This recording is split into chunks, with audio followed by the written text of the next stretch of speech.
My name is Benjamin Jaworskyj, photographer and adventurer. And in this video, I'm in South Africa to get an image of the great white shark. A shark can only be one thing, and that's a shark. If he's nothing else he can be, so if he's dead, he's dead.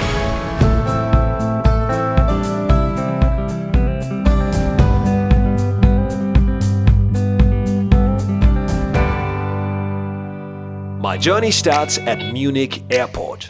From here I fly overnight 10 hours to Johannesburg in South Africa. As everyone is already sleeping on the plane, I discover the Milky Way right next to the wing through my little window. What a great and surreal photo before I'm even in South Africa. From Johannesburg we continue straight to Port Elizabeth in the southeast.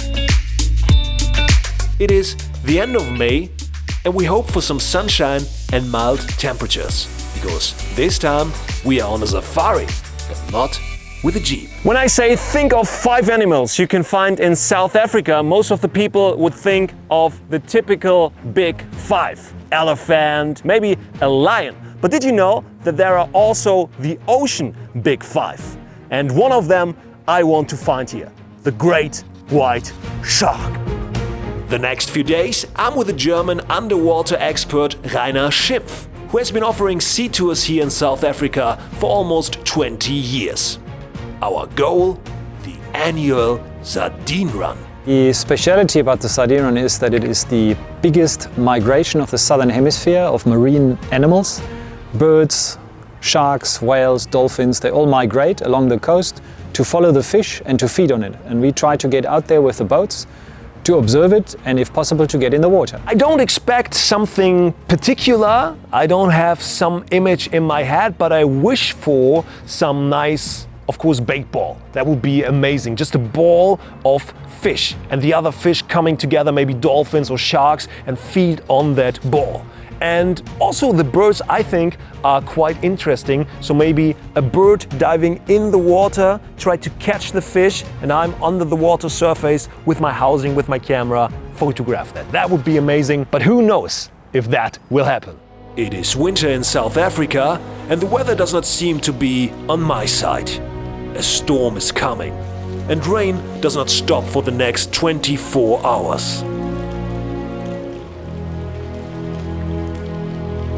More time for theory briefings and equipment checks, as we can't get out on the water. It's winter in South Africa, so rain is not that unusual, and it's really necessary because in the last 11 months there was no rain here. So this rain in the last 2 days, even if it's bad for us, it's very good for the people and for the environment here. Well, the front we had caused the problem for us because the waves are quite big. And the rain following the front hinders the visibility. So the birds are sitting down. We need the birds to follow the birds to find the dolphins, and if the birds don't fly, we can't find the dolphins.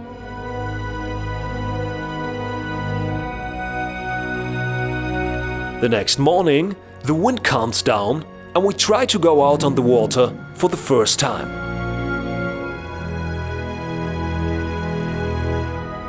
There is definitely some risk being out in the open ocean, around with big fishes, try to eat some other fishes. As well, there are several sharks around, some bait balls, and there are white sharks out there as well. I don't think they're around the bait balls, but there is some potential risk of seeing a white shark as well. And that in your mind and in your head makes your heart beat a bit faster. Also, a whale, a big huge whale with an open mouth, can come at any time from the dark of the ocean. I mean, ask Rainer. The most memorable or crazy thing happening to me on the Sardine Run was the fact that a whale had, by mistake, taken me and almost swallowed me while I was filming a bait ball. My fear was that he would dive down with me, but fortunately he spat me out within 2 seconds. But it's not something I want to redo. Along the Bay of Port Elizabeth, we take a first look for the birds. Because where the birds are, the fish is. On an island, we make our first bird encounter. Not in the air, but on land. Penguins!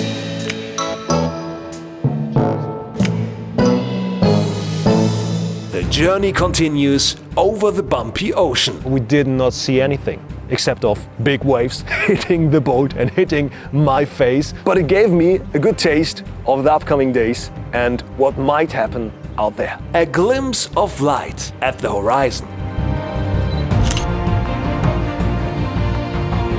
But we have to cancel. Another storm is coming. The chance to get a bait ball are equal every day. However, we need a lot of factors to come together. We need the right visibility, we need the activity of the birds, we need the dolphins to chase the fish to the surface, the fish must be forming a bait ball, and then we all need to find that and be ready and jump in.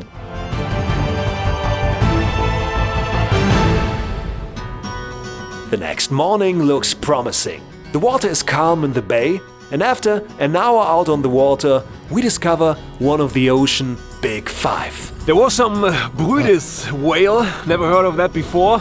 Did not see much as well, only some fontaine of water spraying in the air, and then it was gone with the wind. The thing with the Sardine run is, it's comparable to a safari you do on land here in Africa.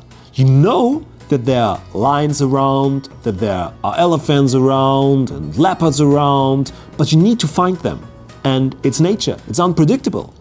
And the difference to a land safari is when you are out on the ocean, the animals can be at the water surface, but they can also be below the water surface. And you have to find them on the wild, open ocean. Even though it's not raining today, the conditions are not the best. We don't see any birds flying around, and we need the birds to find the fish. So yeah, pretty tough, especially with the sun that low, the waves, the boat bumping all the time, 2 or 3 hours like this. So you need a pretty good stomach for that you don't get out of balance. That's why I'm holding that rail here. Suddenly, we see a fin and a fountain in the distance. A young humpback whale on the surface.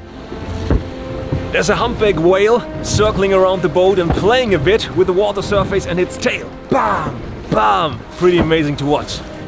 But I'm not really prepared for whale watching with a telephoto lens. My camera is in the underwater housing at 16mm wide angle. But the best camera is the one that can do the job. In this case, my smartphone. I ask Rainer if I can get in the water with a whale, but he explains it's not possible. The rules in South Africa are strict and the protection of the animals is a priority. For one last photo, I take our filming camera with a telephoto lens to take some close-up shots. And then the unexpected happens. The humpback whale just jumped in front of the boat and smashed on the water right in front of the boat, and that thing flew on the boat. And it looks a bit like something out of Alien. It's a barnacle, and this is the thing which is on the humpback whale. And he jumps to get rid of those things. And it's like some kind of a snail here, and it has tentacles.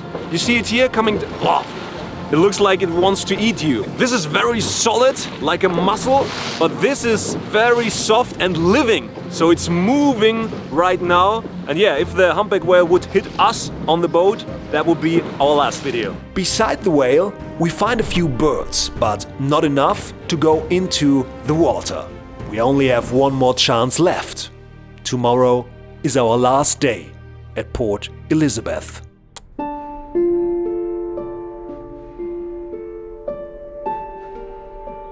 The last morning looks promising at first. The sun is shining, no rain.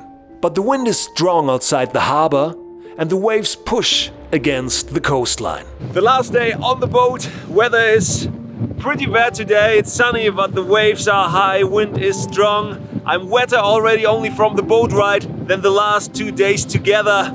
And there's no chance to get in the water today. We have to cancel again and go back to the harbor. Safety first. So you can't say, I go to South Africa, I go to the Sardine run, and I just take some nice images because everywhere is frenzy in the water. It's not like this. But you might have a chance. This time our plan did not work out. Still a cool experience, even though I could not take the image I imagined. Here you can see the Brüdes whale we just saw today in the water, and I thought it was much smaller, but here you can see the whole dimension, 15 meters tall. We only saw the back part with the dorsal fin, but the front part is even bigger. And here's the other whale we saw, the humpback whale, crazy huge as well. But one is missing, our final goal, the great white shark.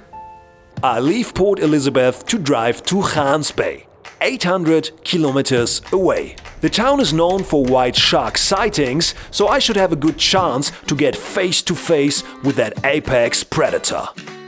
Along the legendary garden route, you can see how different South Africa is. Endless sandy beaches, rugged mountains and lush fields of green. Driving in South Africa is pretty chilled. You drive on the left side of the road, your steering wheel is on the right side, and traffic is with 120 kilometers per hour, pretty relaxed. And when you want to overtake, slow cars usually drive on the left side and give you space like big trucks. And when you then overtake and a car comes from the front, that car gives you space as well that you can smoothly make your way. And that is a huge difference compared to Germany, because in Germany everybody drives like this, very angry.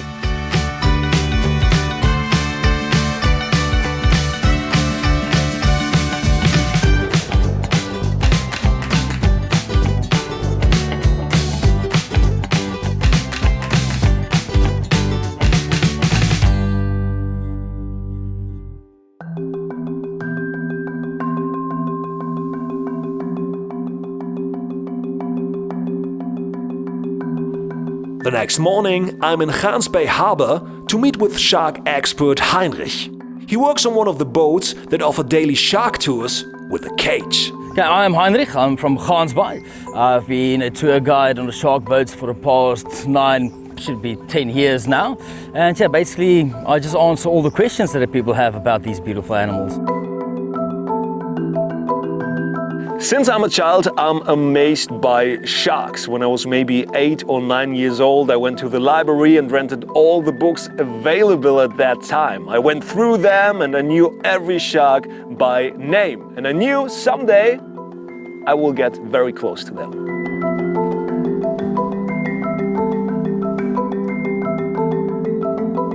Well, today we can expect to see a couple of copper sharks, and well, hopefully we can get to see the white sharks as well. They're very elusive. And then on the boat ride out, We leave the port with a 15-minute ride to a barren island. On the way, Heinrich explains what to expect. We're now out on the boat and there are 1, 2, 3, 4 other boats around us, a lot of seagulls flying behind me, and that is because we now attract the sharks. It's not like there are sharks all around, especially not white sharks, and they want to bite you and they come on the boat or something. You have to attract them. And you do it with a so-called chum, and it's a mix between salmon and tuna and fish oil, and it's not blood. You use oil to attract them, the nice smell in the water, and then the fishes or the sharks come.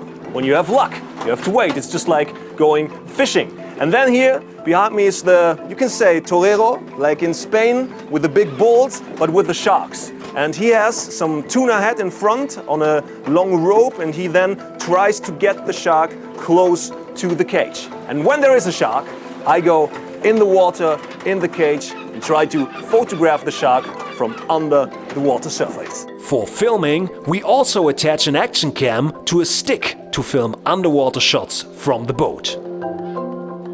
I use a weight belt to stay better balanced underwater with a thick wetsuit. This is not common in cages for safety reasons, but I'm a skilled diver and can convince the crew. All right, let's go! Get ready. Get yourself ready. Down in front.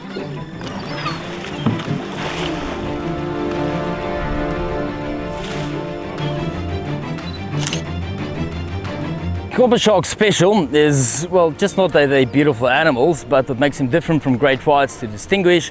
They've got rounded noses, where white sharks have more pointy noses. The mouths aren't as big as the white shark's mouths would be. They've got smaller eyes as well. And then they're more coppery color, like the metal, so they've got a more shiny skin tone to them. And seeing that it's a bottom dwelling reef shark, they tend to play around a bit more than what white sharks would do. They have this little feeding frenzy, as people would like to call them. So you might think about a bucket of worms sometimes. When there's more than one, it looks like worms as they're swimming about each other, which makes them quite interesting to see out there. What was cool here was that the different poles of the cage were not that narrow, so I could go through with my big housing and with my big dome pod. And I tried several things. I went underwater to get nice low angle shots from the shark underneath, and then I tried as well over and under the water surface shots, and the waves helped me with that as well to get over and under the water. And the torero on top of the boat just brought the bait close to my dome pod, and the shark boom, and went through my camera. That was amazing to experience, but as well to photograph. And it's not like there's only one around. There were 6, 7 of those copper sharks around playing with the bait and get very close to my camera. Back from the water, it's 14 degrees Celsius in the water, and you feel it when you are half an hour, 1 hour in the cold water and getting out now. But it worked out. It was a bit bumpy and I was a bit afraid that I hit the dome pod all the time against the metal of the cage. But when the shark come close, you realize, oh man, it's so amazing when you have the big dome pod and the mouth open of the shark. But the shark itself did not care about me in the cage. I even put my housing out of the cage and they came very, very close, but they did not care about me, only about the bait. Amazing images, amazing experience.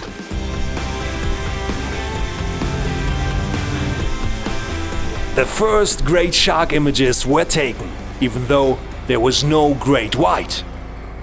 In conversation with Heinrich, I learned that there are several reasons for this. There's a couple of reasons for the decrease in white shark sightings. One of the big reasons is a decrease in populations. Now obviously, the less animals that's alive, the less animals you will see. Now, one of the other problems that we've had in the last year or 2 years is orcas that started predating on sharks around the Western Cape coastline. Now, they have killed a couple of animals, yes, that is true, but humanity has killed a lot more than any orca has killed before. So your fishing nets that you have on the eastern coast, they attribute to a couple of deaths a year. Bycatch and trawler nets, that happens as well. Illegal catching and killing of these animals still happens, unfortunately. And then the illegal divers that go after abalone and go after that, we have heard rumors that they actually will kill a white shark as well, because obviously it will make their working environment a bit safer for them. So it's an accumulation of things that has contributed to the whole, I won't say disappearance of the white sharks, but the lack of sightings in the area. Reproducing, it does take a while for these animals to actually get big enough to be able to mate and bring in new little ones for our ecosystem. It's actually a big problem, because to reach the maturity and the length that they have to reach sexual maturity, you've got a couple of years going. Say it takes about 10 years for an animal to reach sexual maturity. You've got 10 years of animals dying before it actually can reproduce. Beside the shocking facts about the white shark, I also get the tip that 400 kilometers away in Mossel Bay, the chances of white shark sightings are very good at this moment. The problem, I only have 1 day left in South Africa before my plane departures from Cape Town Airport. Rainer has a contact to the only tour provider there, but I must learn that everything is fully booked for tomorrow. So close to my goal, so far away.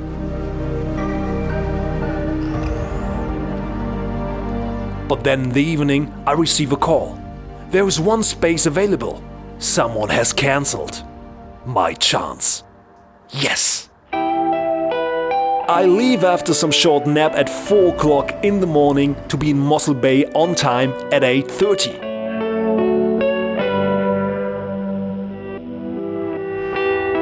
After some short briefing, we enter the boat. My last chance. And it's raining. Again. We're now on the boat and it's pretty wet today. Right there is a seal island and we are riding about 4 kilometers right now. And behind me is the big cage. Actually, it's not that big, but I think I can get through there. So yeah, I'm really looking forward to see maybe a great white shark. Seals belong to the main prey of the great white shark. They control the population and keep a natural balance. With the energy of a single seal, a shark can live without other food for several days. However, it is exhausting to catch that fast-moving animals, while they also feed on carcasses of all ocean animals.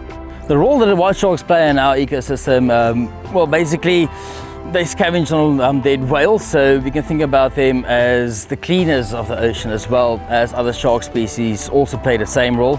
But they also keep seal population and other shark species populations in check, so that you've got a predator feeding on them so that they don't overpopulate the waters. Just like in Gansbaai, the tasty and smelly chum is mixed and will attract the shark with a bit of luck to come close to the boat, where I will wait with my camera ready in the cage. We were only 7 persons on the boat, which was amazing, maybe because of the bad weather. And then it took maybe 10 minutes when the chum was in the water and the first great white circled around the boat. And you see that amazing animals appear slowly in front of you and just moves around the cage, and then on the bait, and then around the cage. And there was not only one great white shark, there were 6 great white sharks during that day. So we were quite lucky. We were maybe in the cage for around 30 to 40 minutes because we were that small of a group, and I could capture amazing footage under the water surface. On the bait! In Mossel Bay, the cage was much smaller than in Gansbaai, so I needed to use another housing. The cage was only maybe that big of a space in between, so I could not go through with my big dome pole. So I used my old housing, my plastic bag housing, which I used maybe for the first time 4 years ago, and it's quite tough to use that thing underwater. It's working, and I did a lot of shootings in the last years with that thing. It's flexible, you can put every camera inside, but you can't really see what you photograph, and you can't really access all the buttons great underwater. And as well, because there is air inside, it floats up all the time and gives you the uplift all the time when you are in the cage, especially with the 7mm wetsuit on. So it's kind of difficult to shoot with that thing. What I find interesting when I take a look at the images, that every shark looks a little bit different and also behave different under the water surface.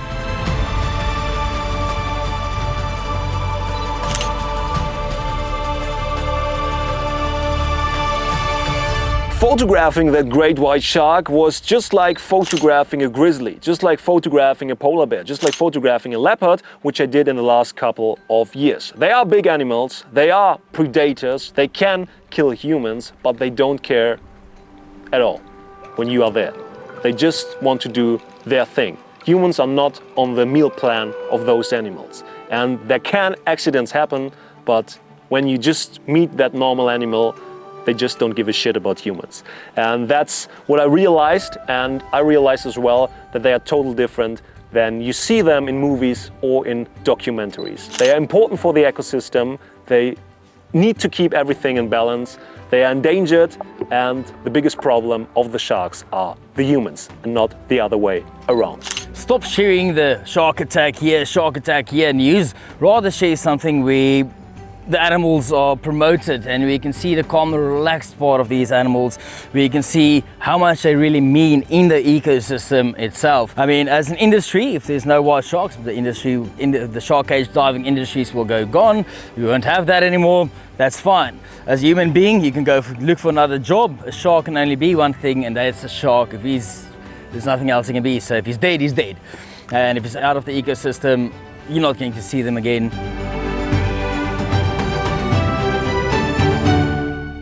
South Africa in winter was pretty tough, and the Sardine run did not work for me this year, but I was able to see and capture some amazing shark photos. We had the copper shark and the great white shark. What an amazing animal. If you liked the video, hit thumbs up, subscribe to the YouTube channel if you haven't already, share the video with your photography friends, and I put you some links in the video description about shark projects here in South Africa and worldwide that work on protect and saving the sharks. So check them out, and I say goodbye and thank you from South Africa.